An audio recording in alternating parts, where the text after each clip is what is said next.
ఆర్థిక, సామాజిక, రాజకీయ, విద్య, వైద్య, ఉద్యోగ, యువత మరియు మహిళా సాధికారత అంశాలపై విజయవాడలో బ్రాహ్మణ సంక్షేమ ఆత్మీయ చర్చాగోష్ఠి నిర్వహించనున్నట్లు బ్రాహ్మణ ఐక్య వేదిక ప్రకటించింది.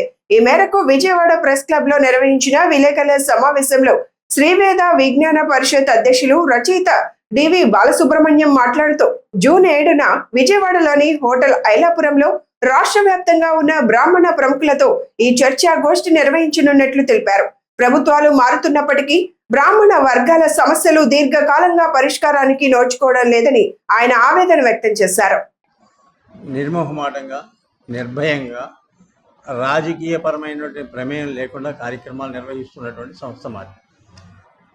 దాని చైర్మన్ నేను, బాలసుబ్రహ్మణ్యం. నేను గతంలో కూడా ఈ బ్రాహ్మణుల యొక్క సమస్యల గురించి ప్రభుత్వాలు ఏమైనప్పటికీ కూడా మాకు ఇది కావాలి, ఇది మీరు చేయండి, న్యాయంగా, ధర్మంగా, చట్ట ప్రకారం మీరు చేయగలిగినగా అడుగుతున్నామని చెప్పాం.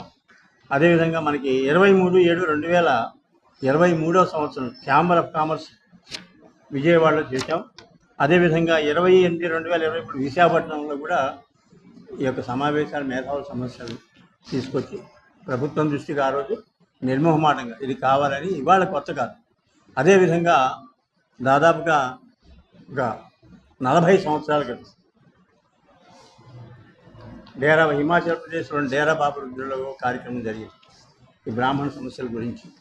అప్పుడు కూడా మేము వెళ్ళి, ఆ రోజుల్లో పంజాబ్లో ఎమర్జెన్సీ ఉంది, అయినా కూడా ప్రాణాలకు తెగించి వెళ్ళి కార్యక్రమం చేస్తాం. అంటే ఇది ప్రోసెస్. అంటే మనం అడగాలి. ప్రభుత్వం దృష్టికి కొన్ని సమస్యలు వెళ్ళకపోవడం వల్ల ఇప్పుడు ఉన్నటువంటి ప్రధానమైనటువంటి విషయం ఏంటంటే, నాయకులకి మన సమస్యలు చెప్పే విషయంలో కొద్దిగా లోటు ఉన్నది. ఎందుకంటే మరి నాయకుడి మీద భక్తో లేకపోతే అడిగితే అవ్వదనో నాకైతే తెలియదు, కానీ బట్ ప్రజెంట్ చేయవలసినటువంటి బాధ్యత. ఒక నాయకుడిని బలంగా తయారు చేయాలంటే మన సమస్యలు ఆయనకి చెప్తే ఏ నాయకుడికైనా, ఏ పార్టీ అయినా వాళ్ళు చేస్తారు. చేసేటువంటి అవకాశాన్ని మనం కల్పించేటువంటి విధానంలో ప్రక్రియే మనం గత కొన్ని సంవత్సరాలుగా బ్రాహ్మణ సమస్యల గురించి మాట్లాడుతున్నాం. అనేకమైనటువంటి సమస్యలు పెండింగ్లో ఉన్నాయి, వాటి గురించి చెప్తున్నాం.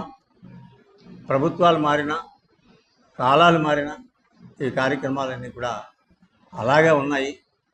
ఎవరికి వాళ్ళే బ్రాహ్మణులంతా మా వైపు ఉన్నారు అనుకుంటున్నారు, కానీ బ్రాహ్మణుల్లో ఉన్నటువంటి నైరుష్యాన్ని, వాళ్ళ ఉండేటువంటి బాధల్ని నివృత్తి చేయడానికి కార్యక్రమం. అంటే ఇవాళ ప్రభుత్వాల మీద ఆర్థిక భారం పడకుండా మనం ఏం చేయగలుగుతాం అనేటువంటి సమస్యను కూడా మనం తీసుకుంటాం. కొంతమందికి ఏంటంటే ఇదేదో చేస్తున్నారు, వీళ్ళకి పేరు వస్తుందేమో అనేటువంటి దాంట్లో కూడా కొంతమంది పాపం ప్రభుత్వాలకి మాకు మధ్యలో కూడా ఏదో పార్టీల కార్యక్రమం, అది ఏ పార్టీలకి దేనికి సంబంధం లేదు, ఎవరి ప్రలోభాలకి లొంగం.